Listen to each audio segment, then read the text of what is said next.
Le paiement des personnes affectées par la construction des rocades de Kinshasa, lancé solennellement par le ministre des ITP John Bonzalunda le 23 août 2025, n'a pas connu d'interruption.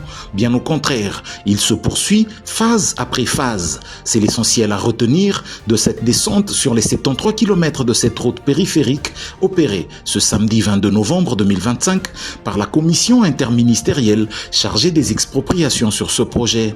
Lors de cette descente, son coordonnateur, le secrétaire général aux ITP, l'ingénieur Georges Koshi Guimea, devant une dizaine de caméras des médias de la capitale, a échangé avec certains des expropriés non encore payés, leur donnant les assurances du gouvernement de la République.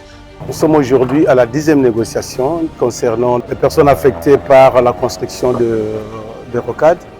On devait nous rendre compte où en sommes-nous, combien sont payés, combien ne sont pas payés et quels sont les problèmes qui bloquent la construction harmonieuse de rocades. Et j'ai été mandaté par le ministre des Infrastructures et Travaux Publics, honorable Bonza, qui a reçu beaucoup de correspondances sur les protestations de certains riverains pour libérer les espaces de manière à ce que la construction soit faite. C'est pour cela qu'avec l'ensemble de l'équipe qui constitue la commission expropriation, nous sommes venus nous rendre compte sur le terrain, poser des questions les uns les autres, de manière à ce que solutions soient trouvées à leurs problèmes, de manière à ce que nous puissions permettre les sociétés de construction de vaquer librement aux travaux de construction de cette rocade.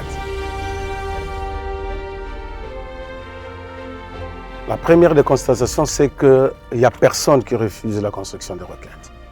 Ça, c'est ce que nous avons constaté tous. Mais ce qui inquiète la population, c'est le paiement. C'est vrai qu'on doit payer tout le monde. Le chef de l'État l'a dit, ceux qui n'ont pas de papiers et ceux qui ont des papiers. Sans titre foncier, on ne peut pas négocier. Malheureusement, c'est le plus grand nombre.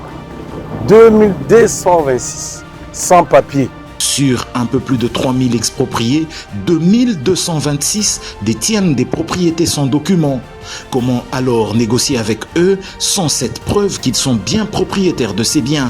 Une solution a heureusement été trouvée. Pour ceux qui n'ont pas de papier, le gouvernement a déjà payé une première partie au ministère des Affaires foncières, notamment au secrétaire général des Affaires foncières.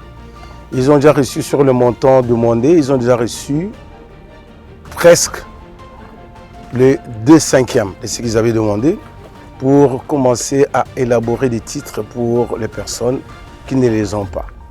J'ai eu au téléphone mon collègue secrétaire général aux affaires foncières.